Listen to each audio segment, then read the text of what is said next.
दही बड़ा खाने का मन है। वाह क्या स्वाद। असली स्वाद तो MDH दही बड़ा रायता मसाले से ही आता है।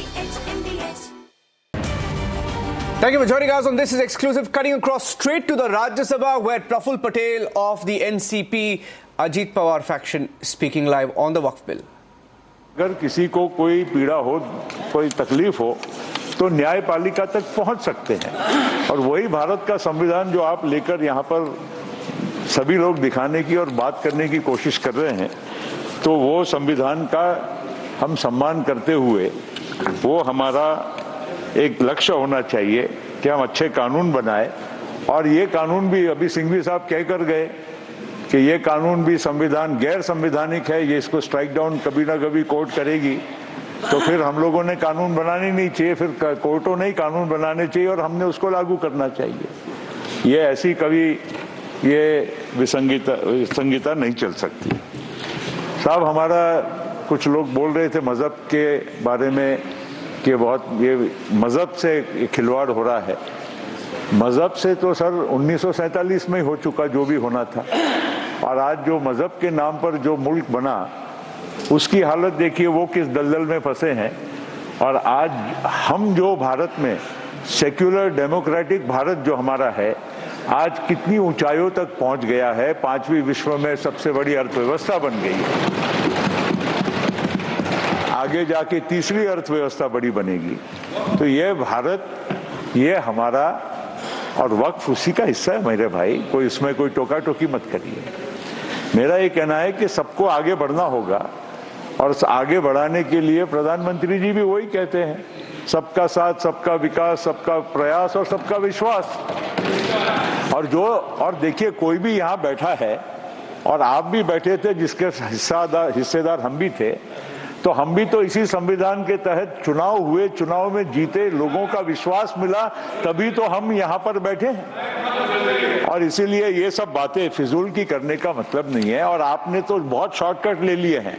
अभी जो हमारे मित्र यहाँ से अभी बोल कर गए, उनके नेता कहते थे कि बाबरी मस्जिद अगर किसी ने गिराई है तो मेरे शिव सैनिकों ने गिराई। मुंबई में जब मुसलमानों पर बड़ा नरसंहार हुआ, दंगे हुए, तो किसने किए और किसने कराए? आज आपको सोचना चाहिए कि आप किसके साथ बैठे हैं। सत्ता लेने के लिए आपने, सत्ता चाहिए थी, इसलिए आपने भी उनके साथ हाथ मिला लिया। तब आपको भारत का संविधान, तब भारत के हमारे मुसलमान भाइयों का, गरीबों का, तब आपको विचार नहीं आया। अब आपको याद आ रहा है, और इसीलिए वो सब ठीक है। अब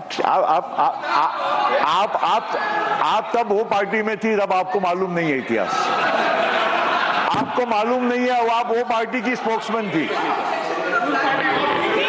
Priyanka, don't get agitated.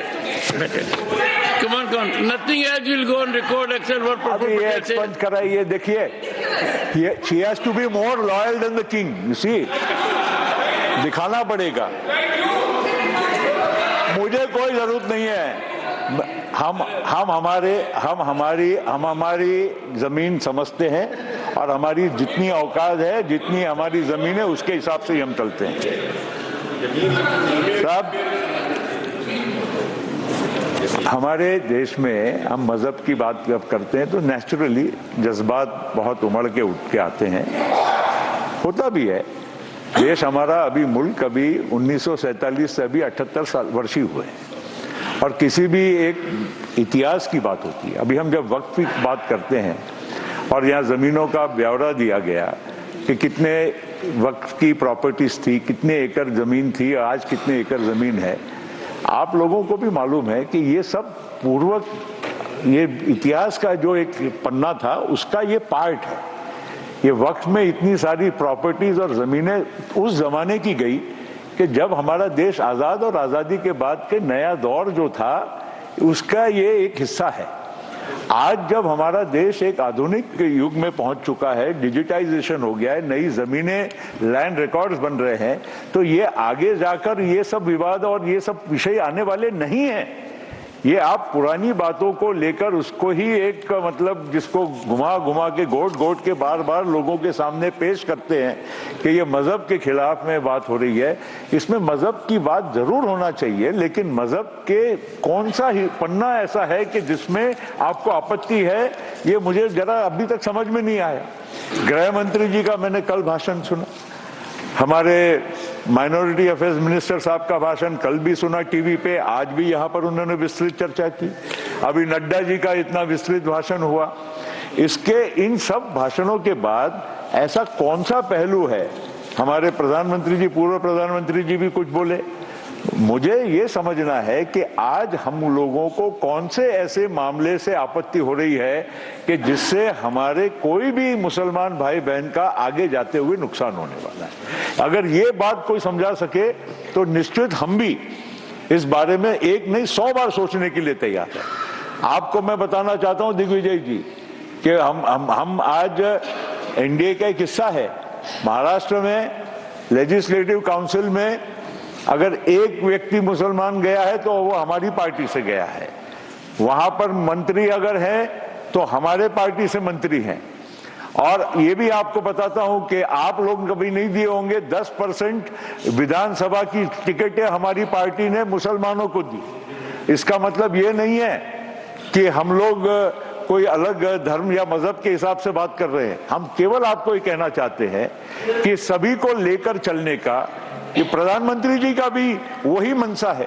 परसों नागपुर गए, आप लोग नागपुर नागपुर नागपुर करते हैं, वो जहां भी कहीं गए होंगे, लेकिन साथ साथ में डॉक्टर बाबा साहेब आम्बेडकर की दीक्षा भूमि पर भी वो गए थे। आप इस बात को क्यों नजरअंदाज करते हैं? आपको जो पसंद आएगा, आप लोगों के, मैंने टीवी पे कई लोगों के, अलग अलग लोगों के मैंने वक्तव्य देखे। चेयरमैन साहब यहाँ गए, सर संचालक के वहां हेडक्वार्टर में गए, इनको नमन किया, उनको, अरे जरूर किया, लेकिन उन्होंने भारत के संविधान के निर्माता और इस देश के करोड़ों करोड़ों गरीब, वंचित, दलित लोगों की आस्था के प्रतीक डॉक्टर बाबा साहेब आम्बेडकर के सामने भी नतमस्तक हुए। और यही तो भारत का संविधान, वही तो वो सभी तो वही कह रहे हैं। और इसीलिए आज मुझे अभी तक समझ में नहीं आता है कि ये किस प्रकार की एक संकुचित सोच को लेकर अगर हम चलते हैं।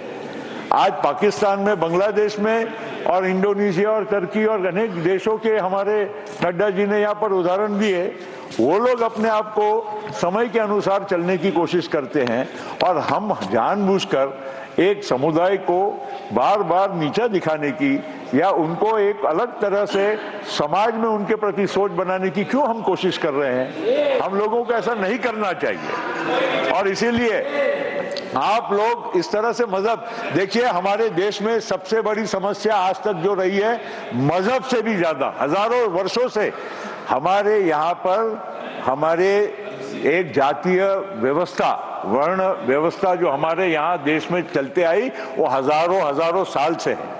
और वो व्यवस्था को दूर करने का काम वो सबसे ज्यादा महत्वपूर्ण था। हमारे देश में अगर सबसे ज्यादा बीमारी थी तो वो जातीय व्यवस्था की थी, लेकिन उसको दूर किया गया। मंडल आयोग आया।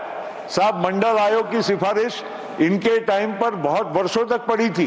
वो आप जिस सरकार में थे, विश्वनाथ प्रताप सिंह जी की, उसमें मंडल आयोग की सिफारिशों को स्वीकार करके आज इस देश के करोड़ों करोड़ों लोगों को, ओबीसी को और गरीब जनता को न्याय देने का काम हुआ। उसकी बात क्यों नहीं करते हैं? खाली एक ही बात करना, मजहब की बात करके लगाना, ये बात ठीक नहीं होती है सर। इससे समाज में बंटवारा नहीं होना चाहिए। मैं इनसे भी गुजारिश करता हूं, और ऐसे जो लोगों ने जो इस प्रकार से हमारे यहाँ पर इन लोगों के साथ बैठकर हाथ मिलाकर सरकारें बनाकर, मगर जो उनका जो अंदर का जो सोच है, यहाँ की सोच है, वो बदली नहीं है। उनके साथ, उनके मामले में भी सावधान रहे, उनके मामले में सावधान रहे। हमें कोई उसकी चिंता नहीं है। आप अपनी सोच बनाए रखिए, लेकिन सावधान भी रहिए। आगे हमारे दोस्त आगे, अरे बाळासाहेब, अपन नमन करतो. त्यांनी आपल्याला काय सगळ्यांना सांगितलं की आम्हाला अभिमान आहे की माझ्या शिवसैनिकांनी बाबरी मस्जिद पाडली. हे बोलले ना, बरोबर आहे. आणि मुंबईच्या 92-93च्या दंगलीमध्ये माझ्या शिवसैनिकांनी आमच्या हिंदू बांधवाच्या रक्षण केलं, हे तुम्ही बोलत होते. बरोबर आहे की नाही? मग धन्य हो, आपको भी धन्य हो. हम कुछ भी नहीं सर, आपको धन्यवाद के बोलने दिया, मगर इनको धन्य नहीं नहीं नहीं नहीं काय आम्हाला काही चिंता नहीं. वो आपको जो बोलना है बोलो. सच्चाई देखो. अभी क्यों ऐसा कर रहे हो? अच्छा आज पहली बार सर, पहली बार आखिरी में पहली बार हमारे संजय भैया का भाषण नरोबा कुंजोरबा था. कभी नहीं तो बिल्कुल टट टट टट टट बोलते. आज क्या बोलूं क्या नहीं बोलूं उनको समझ में नहीं आ रहा था. क्या बोलूं नहीं बोलूं, देखो अभी भी एकदम ऐसा ही कर रहे हैं. संजय भैया आपण कलर नको बदला सर. मेरा इतना ही कहना है, भारत धर्मनिरपेक्ष देश है, रहेगा. और हम सब लोगों की जिम्मेदारी है कि भारत के संविधान के तहत भारत को एक सेक्युलर डेमोक्रेटिक रिपब्लिक बनाए रखे और देश के हर एक नागरिक के लिए प्रधानमंत्री जी जो काम कर रहे हैं उसमें हम सहयोग करें.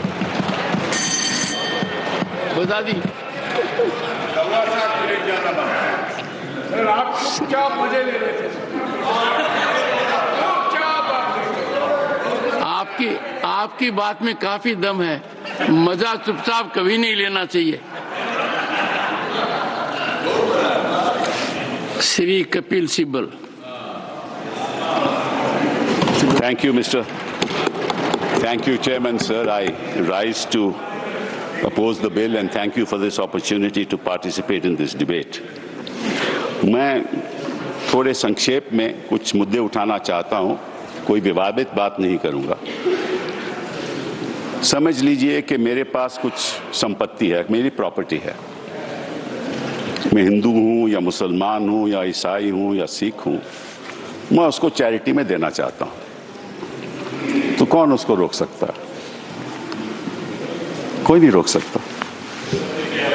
और इतिहास में जो ये बात आपके सामने रखना चाहता हूं कि there was a right of non-Muslims also to make a waqf. Yeah. I'm going across straight to Shravan, who's joining me live from the studios in Noida at the Republic Media headquarters. Shravan has the details of the numbers as they stack up. We were live until almost 3 a.m. this morning. Shravan, in Rajya Sabha, how easy or difficult is it for the government to push this bill through? Well, in fact, Niranjan, I'll take our viewers through the numbers with regards to where it really stands in the Rajya Sabha. Because in the Rajya Sabha, it was largely debated whether at all the NDA will be able to sail through. But before that, interestingly, all this while, if there is one dominant narrative that we have essentially seen of the opposition is that the government has basically bulldozed this entire legislation. This bill has been bulldozed upon them. There has not been enough deliberation over this entire issue. That has been one of the major grounds. Now, here lies some facts. If you remember back in 2013, when the Waqf amendment was actually brought in, that bill, which has given perhaps an infinite power to the Waqf board, that bill was actually debated in the parliament too. And lo behold, this is exactly the time that was actually allotted by the UPA government back then of just about 2 hours and 49 minutes. And a little details that I would like to share with our viewers right now. We'll not go to the next plate right now. Can we just come back to the UPA plate? Now, 2 hours and 49 minutes. How did this all happen? With the then Union Minister, the Minorities Minister tabling the bill, And so much so, the speaker at that point in time said that they had a number of other bills to basically pass. So it started sometime in the afternoon, and by about 7 o'clock in the evening, they were in a jiffy to ensure that this bill actually passes in the Lok Sabha. So that is the amount of time that was actually spent by the UPA government at that point in time as far as the Waqf amendment is concerned. At that point in time, BJP's Shahnawaz Hussain was the lead speaker. At that point in time, also these same concerns were raised about the infinite power that was given to the Waqf board. Now, contrast that to what we witnessed late last night. In fact, the NDA government had actually allotted about 8 hours initially, but it lasted for over 12 hours of deliberation. So much so, an instruction was actually given by the government that whoever essentially wants to speak on this issue should not be curtailed, so that everyone's opinion is actually taken into consideration. And also, importantly, in terms of the deliberation that has been happened, the consultation through the JPC, with over 36 meetings that have actually taken place, a wide array of people being brought in, all stakeholders taken into consideration. So it is a clear indication of the fact that there was widespread consultation before this was actually tabled in the Rajya Sabha.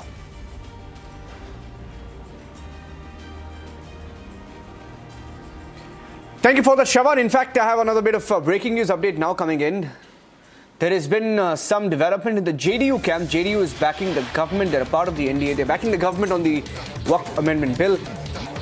There's been a development inside the JDU on this. Senior JDU leader Mohammad Qasim Ansari. Mohammad Qasim Ansari has resigned from the party, and all his posts in the JDU over the party stand on the Waqf Amendment Bill. Mohammad Qasim Ansari of the JDU, senior leader, saying that he's disheartened that he gave several years of his life to the party.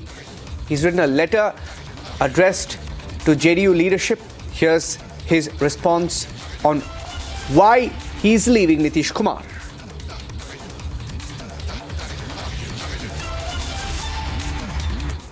हमारी ये लड़ाई वक्फ की हिफाजत के लिए आइन और दस्तूर की रोशनी में दस्तूर के हद तक जारी रहेगी।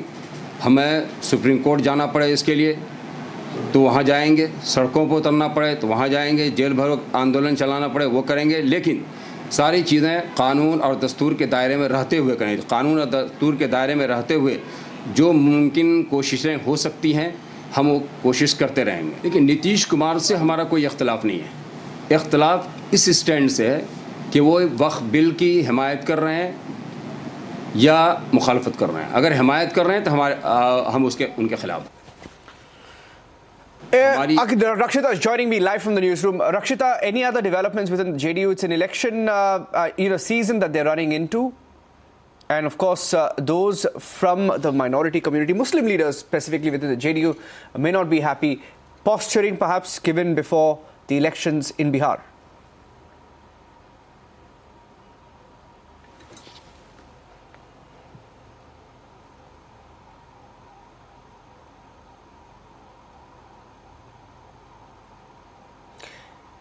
Okay, Rakshita may just be unable to hear me. Rakshita, I'll try that again. JDU seems to be under pressure from its own leaders, especially from the Muslim community on the Waqf bill. I want to listen in once again to what Qasim Ansari said. Take a listen. This is a JDU senior leader. Here's what he said just before he decided to announce his resignation on the Waqf Amendment Bill. हमारी ये लड़ाई वक्फ की हिफाजत के लिए आइन और दस्तूर की रोशनी में दस्तूर के हद तक जारी रहेगी। हमें सुप्रीम कोर्ट जाना पड़े इसके लिए तो वहाँ जाएंगे, सड़कों पर उतरना पड़े तो वहाँ जाएंगे, जेल भर आंदोलन चलाना पड़े वो करेंगे, लेकिन सारी चीज़ें कानून और दस्तूर के दायरे में रहते हुए करेंगे। कानून और दस्तूर के दायरे में रहते हुए जो मुमकिन कोशिशें हो सकती हैं हम वो कोशिश करते रहेंगे। लेकिन नीतीश कुमार से हमारा कोई इख्तलाफ नहीं है। इख्तलाफ इस स्टैंड से है कि वो वक्फ बिल की हिमायत कर रहे हैं या मुखालफत कर रहे हैं। अगर हिमायत कर रहे हैं तो हम उनके खिलाफ। Both JDU and TDP have got their way on the Waqf Amendment Bill. I have Rakshita live from Vijay Chowk. Rakshita, TDP and JDU have got their way in terms of some of the amendments that they wanted, right? The most critical one, of course, that it will not be retrospective in nature, except for those Waqf properties that are disputed. But given that they're running into election season, JDU will still be under pressure, like what you just heard from some leaders, especially from the Muslim community.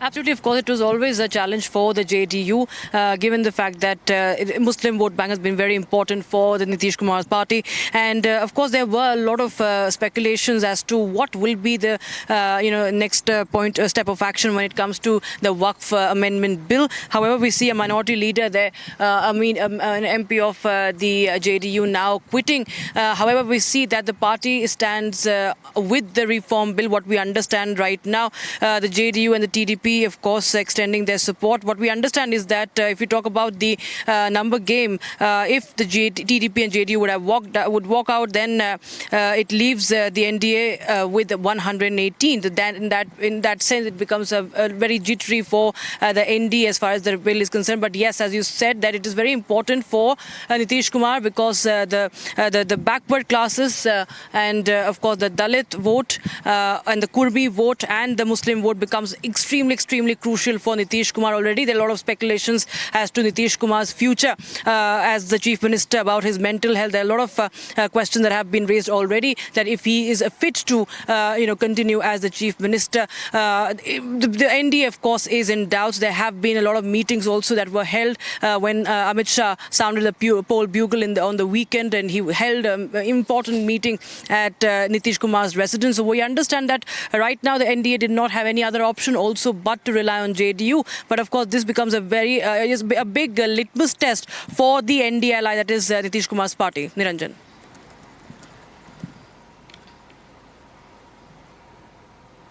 Thank you for that, Rakshita. Taking a short break, we'll come back with the live coverage from Parliament in Rajya Sabha.